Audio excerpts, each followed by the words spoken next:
Okay, what's going on, guys? Welcome back. Episode 36, Premier League Career Mode. Fulham did not win on pens after astonishing drama. We lost on pens.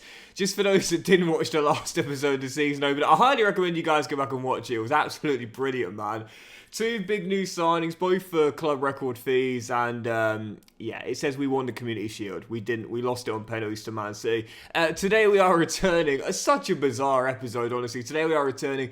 2 weeks to go before the window slams shut. 114 million in the budget after the sale of King, and we'll have our first games of the Premier League this year and the draw for the Champions League group stage. Last episode was chaotic. I'm expecting more fireworks in this one too. Yep, Harvey Elliott returning to Craven Cottage and Fabiano Parisi coming in from the Magpies as well. So I said this year, you know, our main goal is improving that left side pair, and we've done that already. I'm thinking with the remaining money in the budget, possibly replacing Taylor Harwood-Bellis, selling one of Teden or Bobby Thomas, probably Thomas at this point, and going for a new star centre-half. Really, that's it, though. That's it. Last year, we left 53 mil in the budget. That carried over to this year with over 200 million. As Leverkusen want to take one of our youngsters, Cameron Fox. So I said before, we don't need to spend the money, but whilst we've got it, yeah, I think we should make one more signing, at least one more signing. And I've just added Bobby to the transfer list as well. As a squad centre-half, he came and did a job, but just not getting any game time here. And he also says it's a move which is probably in everyone's best interest, and I definitely agree with that. Oh, don't you just love it when a player's totally happy with one of your decisions? They're like, yeah, that's fair enough. And what is going on though? Seriously, why do we always get a bid from West Ham? I mean, don't get me wrong, it fits, but it's so strange. You think about all the deals we've had go through in this save. So many times we've had a bid from West Ham. It's crazy, but I'm fine with it. Staying in the capital, David Moyes, head of chief transfer negotiations now at West Ham. Every time I put a player on the transfer list, he's the first man to call. I love him, honestly. So as we loan out our young Welsh winger Tom Roberts to Newcastle with 88 free kick accuracy, by the way. Missed that initially when he came back as a thank you for Newcastle selling us Parisi. Heading into the new season, our objectives, by the way, retain the FA Cup, yep. Finish top 4, yep. Reach the final of the Champions League. The European objective quite strong, but the other two are definitely my targets myself this year as well. First game of the season, though, is Bristol City, back in the Premier League, newly promoted here in West London. And if we do want to be in a title race this year, don't need to win it, but do need to be in a race, these are the games you can't afford to drop points in. Match day 1, let's start off with a win. Come on, fam. Yeah, I mean, I think we could reach the Champions League final. I think it's doable, don't get me wrong. We're a 5-star team now.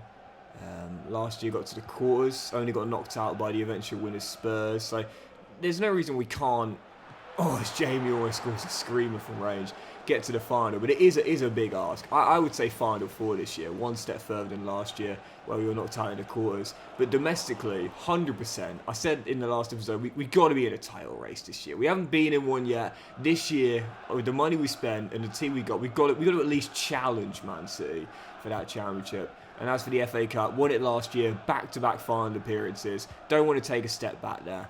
Want to try and retain it this year. I think we can as well. Even on match day 1, can't afford to slip up in these games here. Seriously, gotta come through. Don't need to win big, but you gotta win. You know, this is not gonna cut it. One of those games is just so slow. It's really laboured. Very passive. Just not enough effort. That's the thing. I always say this. I don't mind if you've been beaten comfortably by a better team. I don't mind if you've been a little bit unlucky. But when it's just a lack of effort, that's the unforgivable thing. Lance has done well there, but man, this is not going to cut it. Oh, this is poor. I think that's subbing the old team off at half time. This is just not going to cut it. Mason to Sarr. Here we go. More intensity in the second. That's what I'm after. Jalinga shot block. We'll get it back. Nice ball through. Torre. There we go. Come on. Much more intense. Much better. Much more assertive. How many times do I say this, man? Like, seriously. You just got to put a shift in. I'm sorry, but you have to put a shift in. I don't mind if you lose. I'm fine with losing. I'm fine with getting beat. There's nothing wrong with that. But if you've not put a shift in, if you've not put effort in, sorry, but that is quite simply unacceptable. Nathan shot deflects and almost catches the keeper out. What a fortunate goal that would have been. Crossbar here. Didn't deserve to score that, but it's better though. In 13 minutes, more chances than we had in the entirety of the first half. Much better. Mads, wonderful ball through. Jay, was that the nutmeg? Dalinga. There it is, second, and that will do it. So much better, honestly, so much better. Was that a nutmeg? I want to see that on the replay. Let's have a look here with Jamie. I'm pretty sure it was. Oh, no, it wasn't. It wasn't a nutmeg. It was close to one, but it wasn't one. Man. Love a good nutmeg. Even so, I can't. This is it for me. This is it in a nutshell. Put a shift in. A passive first half, a much stronger second. There is no substitute for hard work and effort. And I'm a firm believer in that. Sometimes that's just what you need to get the job done. 3 points on match day 1. Anything other than that would have been completely unacceptable. You can have all the star quality you want, but if you don't put a shift in, you're not going to get the reward. So after the game, we see this 5th, probably 6th choice centre half now. Pierce come back from loan, has left to West Ham. We'll take the 10 mil for him. To be fair, I think 3 solid years here as a squad centre half. Occasionally came in, did a decent job, barely put a foot wrong, but sadly now just not going to get a game in this team. So we'll take the money we can get. West Ham are always signing or trying to sign our players. They're trying to sign Traore a few weeks ago, but they have got their hands on Bobby Thomas. So thank you and farewell to Mr. Thomas. So that now raises our budget up to £123 million. Yeah, and I think that should be our next step here with Fulham. You look at the team right now, it's incredibly strong. Like I said, a 4-star team. I have been considering popping Mats down to ball-playing defender alongside Calvin Bassey. He's got the height, he's got the strength, he can jump as well, and it is definitely a possibility of someone that can play out from the back. And maybe signing a new Class DM alongside Sarah, or just a new centre-half in general. That's my goal, though. 1 of the 2. Class DM or Class CB. Because I love Matt's passing ability. I mean, he's just so composed on the ball. And when playing out from the back, you want that. You know, you want someone that's very comfortable at bringing the ball forward. How long would it take him to be a CB? Could do it in a year, to be fair. It's definitely a possibility. I'm slightly concerned about the defensive awareness and the heading, but physicality, got no problems there. That's really the only thing for me. Passing out from the back, he'd be solid, but I don't know. We'll think about it. And again, speaking of players that can pass out from the back, and a perfect complement to Calvin Bassey, I think this guy might be the best that we could find, you know. Luciano Gattuso has spent his entire career playing for Final, but in the save has moved on to AS Roma. I don't think I've used him before, but with the stats he's got, I know he's listed as a right back, but to me, 89 jumping, 82 strength, 81 interceptions, and technically as well, with the 89 heading, the 88 stand tackle, but also the 86 short pass and 81 ball control, incredibly useful on a ball-playing defender. To me, I think this guy will be the perfect complement to Calvin Bassey as the RCB here. Yeah, I reckon a position change from right back to centre half is definitely on the cards here. We got a thing with Dutch players in this save as well, with Mats Wiefer, but of course Thijs Dalinga being our star number 9 as well. I say why not sign another Dutch international too? I'm going for Gertrudia, but I'd spend a little bit over the market valuation. I'm probably thinking around 40 to 45 million pounds to go in with a 40 million pound fee. They want Sessegnon? Absolutely not. Yeah, I love changing players' positions, and to be fair, I mean, he's got CB as a secondary position, but yeah, to me, this guy looks like the perfect complement to Calvin Bassey, because he wants someone comfortable on the ball that can bring it forward, pass out from the back, and has a bit of pace to play in a high line too. This guy to me looks like the perfect. Don't think I've used him before, but I'm definitely going to now. We know that Fulham have a thing for the Brazilians, and we've added to it within this save with the signings of Gabriel Sara and Jan Couto. But also, I've added some Dutch talent to this team, and now we've got another one joining the ranks as well, alongside Mats Wiefer and our star number 9, recommended to us by our Dutch duo. This guy to me looks like an unbelievable defender. We could keep him as a right back or turn him to centre half. I guess you could call it dealer's choice, whatever the case may be, is our new number 5. And on a 5-year, 90 grand a week deal, I'm really excited to use him for, again, I think the first time ever. Welcome to Craven Cottage, Lucharel, Gertrudia. Yeah, moving on from Feyenoord to Roma. And when you look at the guy's stats here, 27 years old, might not get much better, but I still think could grow a rating or two. But just looking at the stats, to me, he looks better as a centre-half than a right-back. It's the super high jumping, it's the good strength, but also the 89 heading as well. Absolutely brilliant. As a defensive right-back, could be really good. But to me, yeah, I see him more as an RCB than an RB instead. So we'll convert him to centre-half. It'll only take the 2 weeks. When you notice that, there's a very good chance they will have a position, an overall upgrade, as that should be a more suited position for them. But yeah, to me, this guy alongside Calvin Bassey is going to be a perfect complement. Taylor dropping to the bench and Gertrudia coming in. And even on the back of 3 big new signings for this season, I mean, combined with the 4 sales, we've still got 74 million to work with. So plenty of cash, but you know, what have we been saying throughout the course of the save, and what have I been saying to myself since I hit 30 years old? Just because you got the money doesn't mean you need to spend it. I'm 32 in November, and I'm staying true to that mantra. So, yeah, we'll leave the money where it is for now, as it comes in for our Icelandic striker. I don't want to sell him, though. I want to try and loan him out instead. And I think we'll dive into the following game against Leeds and see how we're looking after that. Oof, there's a massive bid comes in for Jamie Bino Gittins from AC Milan. Last year winning the Serie A and the Conference League as well. Want him to take him to the San Siro.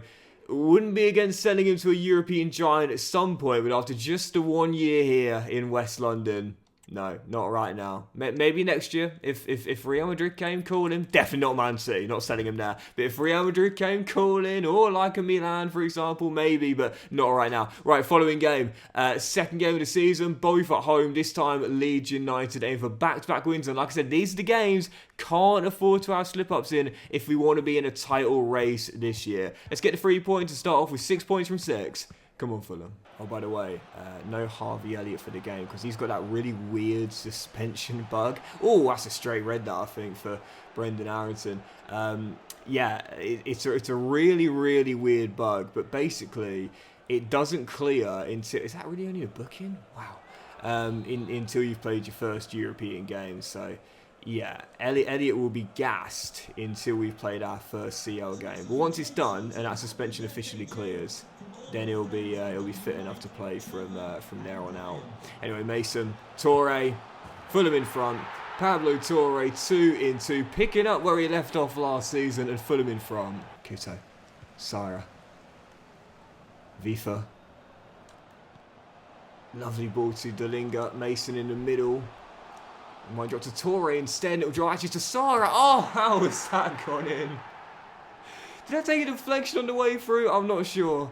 But we will take a 2-0 lead into the break. Gabriel Sara's first of the year. Fulham go 2-0 up. You know, the one silver lining to William Lucharel, the Elliott suspension bug, is that it does mean Nathan Mason is going to continue to start in this team.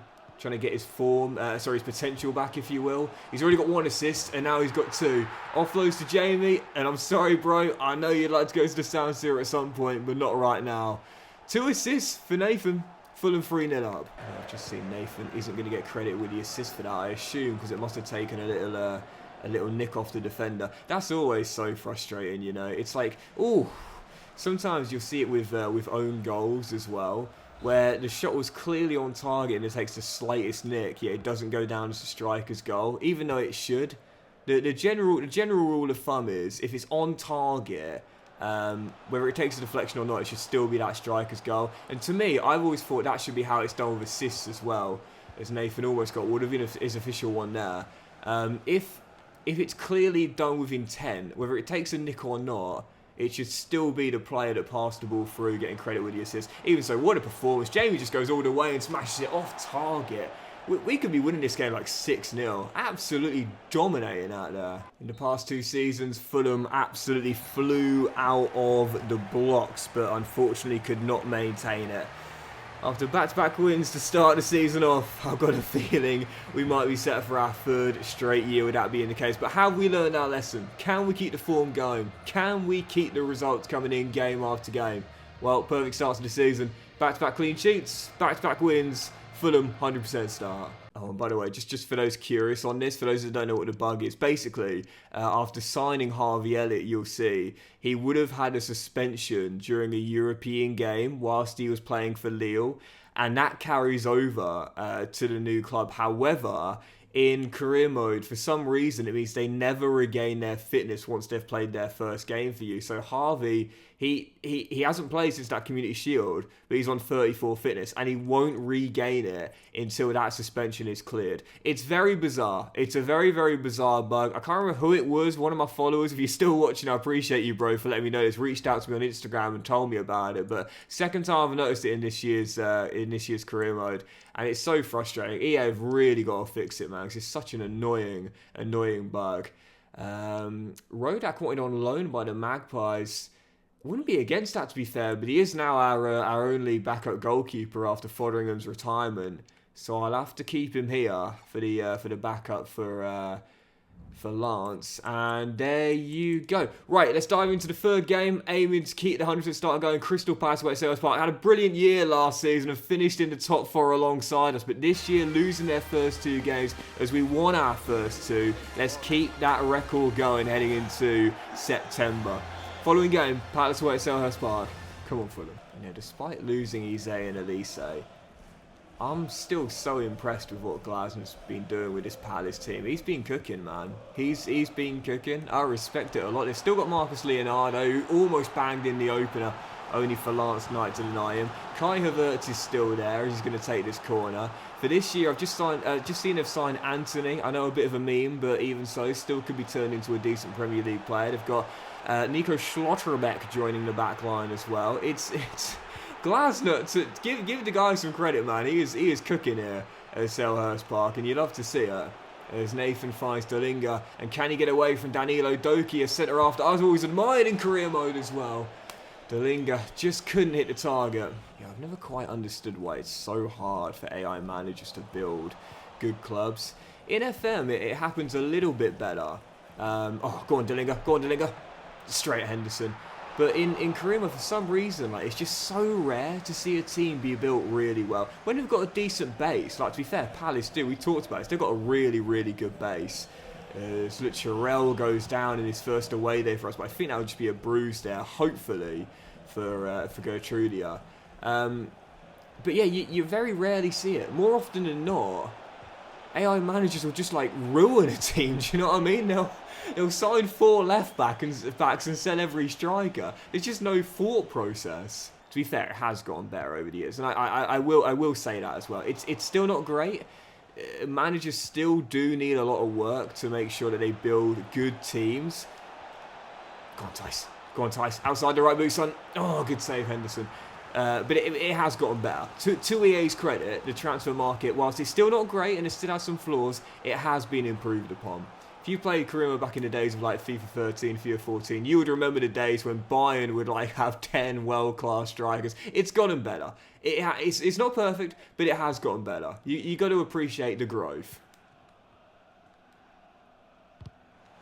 This is a good Palace team.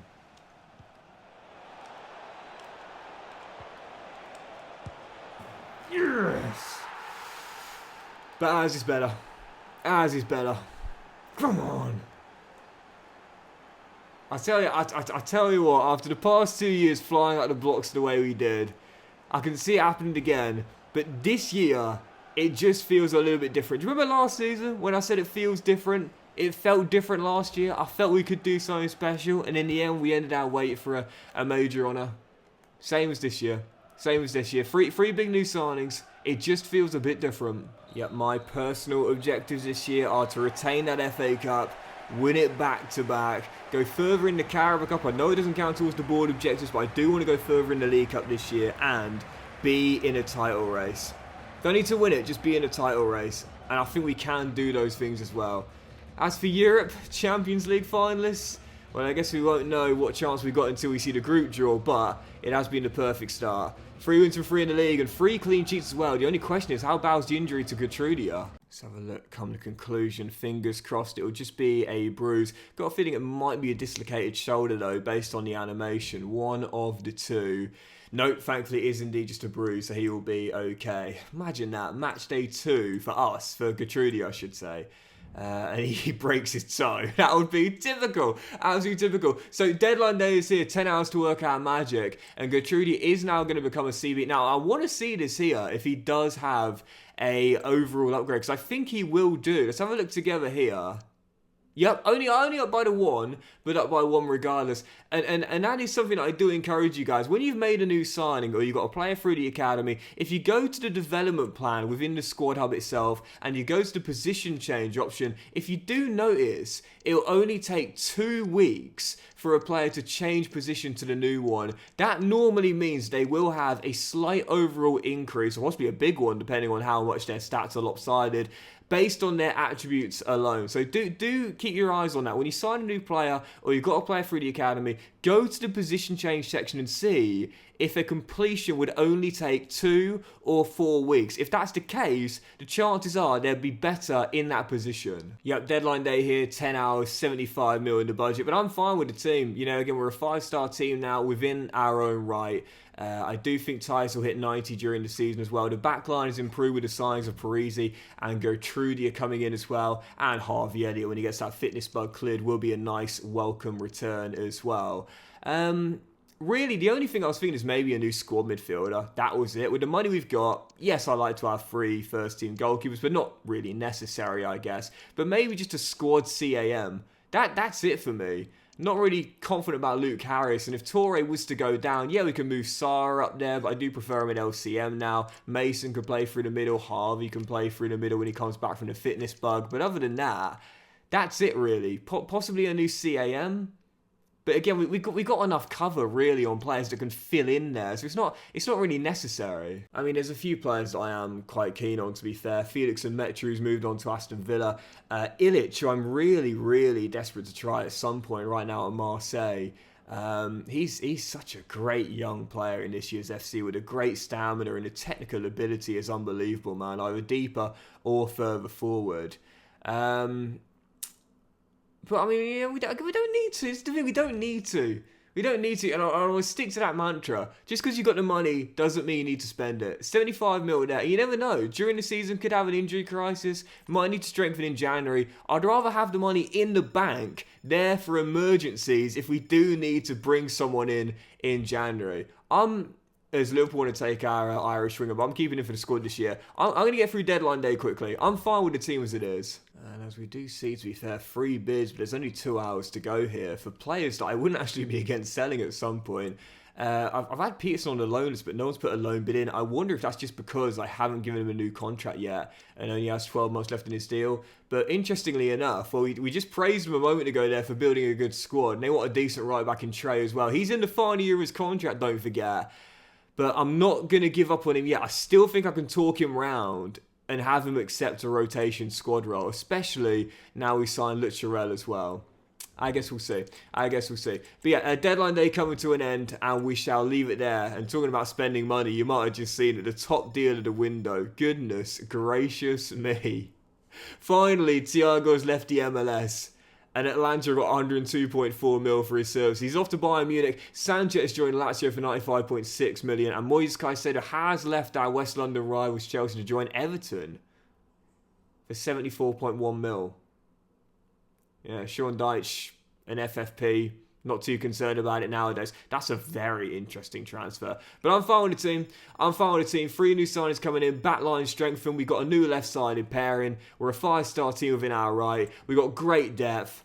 I mean, this is the best Fulham team we've ever had, and it's not even close. And it's still going to get better during the season with our young talents developing as well. Is there a concern? Is there a negative? Possibly the lack of a star CAM to come in and fill in if Torre goes down, but Brian can play there, Cesar can play there, Nathan can play there, and Sarah can be pushed up there too. Really, I have no concerns about this season. If we can just stay injury-free, that's the most important thing. We're set for a solid year. So I think the next thing we're going to see is the draw for the group stage well. And there it is after 1 advance on the Thursday. Here we go. Draw for the Champions League group stage. Always one of my favourite parts of a new season here. We've got Not in the first four. Oh, okay, alright, okay, fair enough. Group E, Atlanta, Villarreal and LASK. Yeah, no doubt about it. That's a group we should be targeting top spot in with no disrespect at all. Atlanta, of course, won the Europa League last season, ending Leverkusen's undefeated year. That was the only loss they had all season long, was it, in all competitions? But Villarreal and LASK. Yeah, I think with the team we've become now, we should be targeting top spot there. Qualification at a bare minimum. Right, we'll do two more, stopping short in the Champions League group over in the following game. Champions 2 years ago, Arsenal at Craven Cottage, going for our 4th straight win to start the season off. Man, oh man, can you call this deja vu? Same thing happened in the past 2 years. Fingers crossed, touch wood, we can keep it going here. Come on, Fulham. It's so funny because like 2 years ago, we flew out of the blocks. No one really expected it. I didn't expect it. And then Yan Kuto got the injury and our season fell apart. I thought, yeah, it's not going to happen again. Then last year it happened. Oh, as Mika BRF gives Arsenal the lead. I'm pretty sure this guy was actually on the books at Fulham when he was younger. Maybe I'm thinking of someone else. But, yeah, happened again last year. And at this point, well, based on this start, it might not happen again. Even so, Arsenal in front, worst possible start. But long way to go. Often says when you concede early, silver lining, plenty of the game to turn it round. Just don't panic.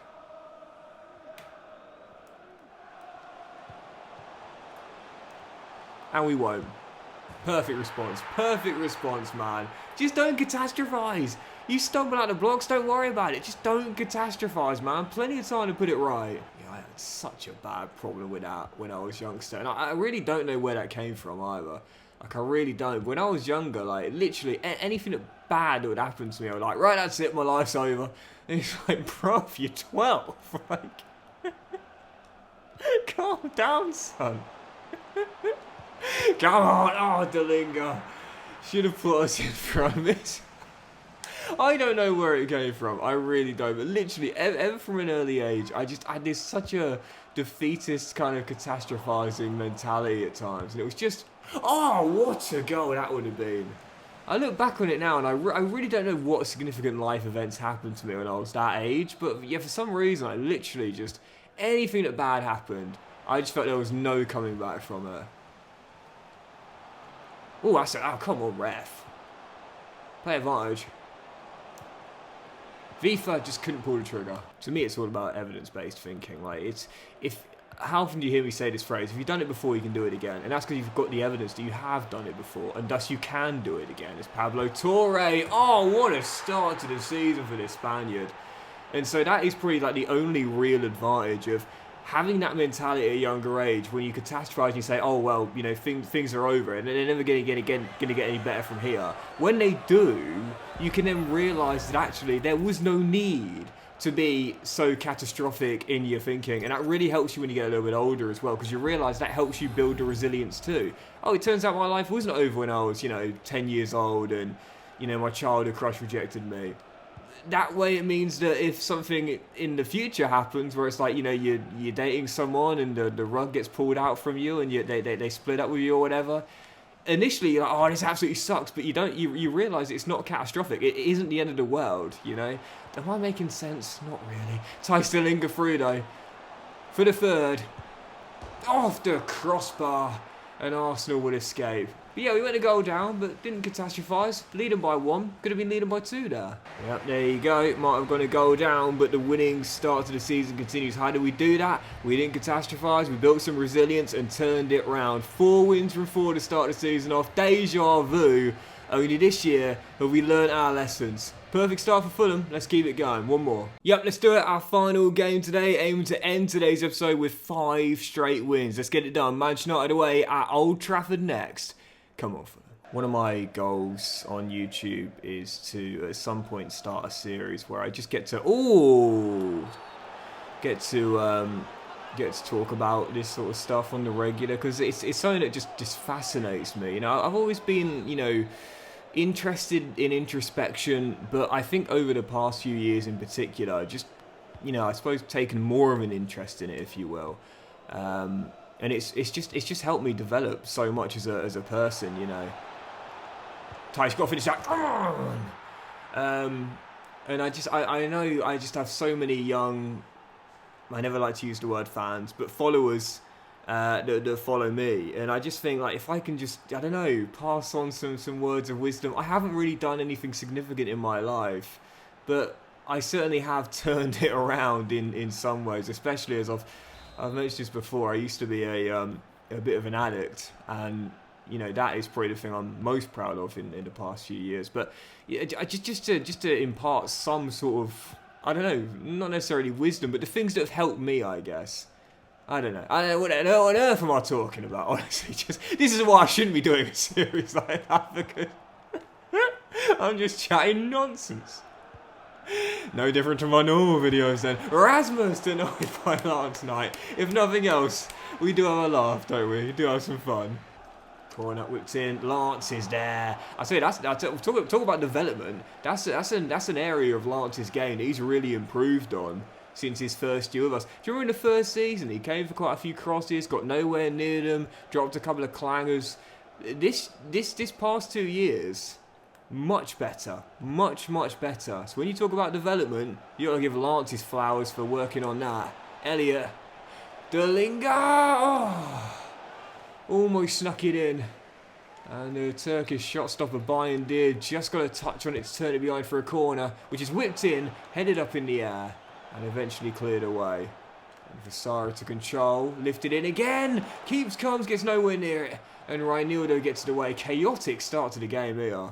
Made a few changes for the game. As Harvey pokes that corner away. With Taylor coming in for Gertrudia, Sessegnon coming in for Fabiano. Harvey getting his first Premier League start for us as well. And as he pokes it through to Sara, Delinga is there. And one player that was never going to get dropped for the game, or rested even, is our number 9. Almost to his second of the afternoon. Thijs Delinga won the Golden Boot last year, second in assistant player of the season. I've set him a challenge this year. Thijs, how about it? 40 club? Why not? Haven't had one join the 40 club in this FC yet. I reckon Delinga has a chance to do it. Free kick for Fulham. 25 yards from goal. Gabriel Sara takes the ball and says, I want this. Now, we haven't scored a single free kick goal in this save so far. We have come close. We have come close. And I do believe we will score one before it's all said and done. Is this the moment? Number 7. Oh no, Bayern Deer is there. I just never seem to get like the power. If it's accurate enough, it's never powerful enough for me. Do you know what I mean? I can never get it right. Torre also denied. Still leading by 1. 21 minutes to close this out. And there we go. We shall close it out, but I'm keeping my feet on the ground. Yep, 4 clean sheets in 5. Only the 1 goal conceded and 5 wins on the trot in the league as well. It's an amazing start, right? We've been here before, the past 2 years to be exact. So let's make sure this time we learn those lessons and don't bottle what has been a fantastic start to the season. But that'll do it for today's episode of the Premier League Career, guys. So big thank you for watching. Really hope you have enjoyed. If you have, then please do drop a like. Much love to you all. Have a fantastic day, and we'll return in the next one with part 1 of Sloggy season. More big games in the Premier League, aim to stay 100% on top of the table, learning our lessons from the past 2 years. We'll have the EFL Cup third round at home to the EFL side, Notts County, aim to go further this year, and we'll have our first 3 games of Champions League group stage as well. Have a great day, guys. Much love, and I'll see you for the next episode very soon.